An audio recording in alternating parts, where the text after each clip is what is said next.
பண்ணக்கூடிய ரெசிபி என்னன்னு பார்த்தீங்கன்னா ரொம்பவே ஹெல்த்தியான ஓட்ஸ் வடை. இது சாப்பிடவும் ரொம்ப நல்ல டேஸ்டா இருக்கும். ஸோ எப்படி செய்யணும்னு பார்க்கலாம் வாங்க.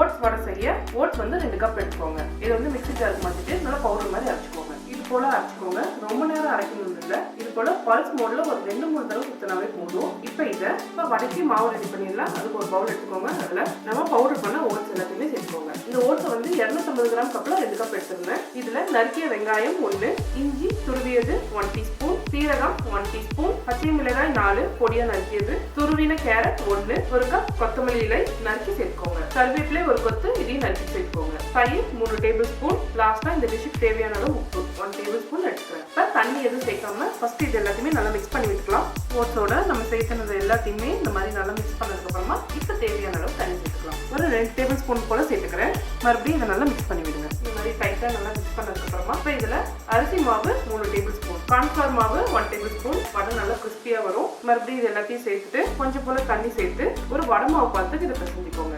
எல்லாத்தையும் நல்லா மிக்ஸ் பண்ணதுக்கு அப்புறம் பாத்தீங்கன்னா நல்லா வடைக்கு தட்டுற மாதிரி வடை மாவு பதத்துல இருக்கணும். நல்லா எடுத்து உருண்டை போட்டு இந்த மாதிரி நடுவில் ப்ரெஸ் பண்ற மாதிரி இருக்கும். இந்த மாதிரி ஷேப்ல வரணும். இப்போ வடையை பொரிக்க ஆரம்பிச்சிடலாம். அதுக்கு ஒரு பேன்ல எண்ணெய் ஊற்றி சூடு பண்ணிக்கோங்க. எண்ணெய் மிதமான சூட்டில் இருக்கணும். கையில கொஞ்சமா எண்ணெய் தடவிட்டீங்கன்னா இந்த மாதிரி பால் மாதிரி உருண்டு வரும். இல்லைன்னா கொஞ்சம் பிசு பிசுப்பா பிடிச்சிக்கும் கையில. இப்போ இதை அழகா மெதுவடைக்கு போற மாதிரி ஓட்டை போட்டுட்டு அப்படியே எண்ணெயில சேர்த்துங்க. ஒவ்வொரு தடவையும் பால் விட்டும் போதும் கொஞ்சம் எண்ணெய் தடவிக்கோங்க. ஃப்ளேமை ஃபுல்லா கம்மி பண்ணி வச்சுட்டு இதை போட்டுக்கோங்க. மிதமான தீயில வச்சுட்டு இந்த 2 சைடும் பொரிச்சு எடுத்துக்கோங்க. ஒரு சைடு வெந்ததுக்கு அப்புறமா இன்னொரு சைடு திருப்பி போட்டுக்கோங்க. மாவை போட்ட உடனே திருப்பி போட்டாதீங்க. ஒரு 2 நிமிஷம் கழிச்சுட்டு அதுக்கப்புறமா திருப்பி போட்டுக்கோங்க. 2 சைடும் நல்லா பொரியட்டும். 2 சைடும் நல்லா பொன்னிறமா பொரிஞ்சதுக்கு அப்புறமா நம்மளோட ஓட்ஸ் வடை ரெடி ஆயிடுச்சு. அப்படியே எண்ணெயில இருந்து எடுத்துருங்க. ஒரு பிளேட்ல டிஷ்யூ வச்சு அதுக்கு மேலே இந்த வடையை வச்சுருங்க. இதே போலவே மீதம் இருக்க எல்லா மாவையும் தட்டி எண்ணெயில சேர்த்துக்கோங்க.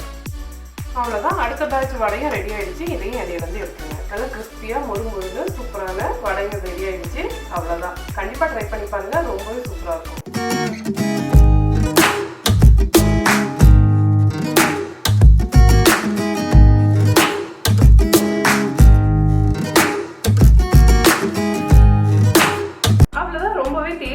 ரொம்பவே ஹெல்த்தியான ஓட்ஸ் வடை ரெடி ஆயிடுச்சு.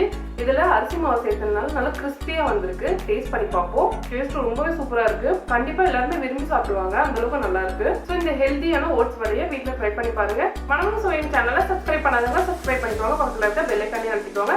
லைக் பண்ணுங்க, ஷேர் பண்ணுங்க. உங்களுக்கு விருப்பமான டிஷ்ஷை என்னோட ஷேர் பண்ண நினைச்சீங்கன்னா கமெண்ட் பாக்ஸ்ல கமெண்ட் பண்ணுங்க.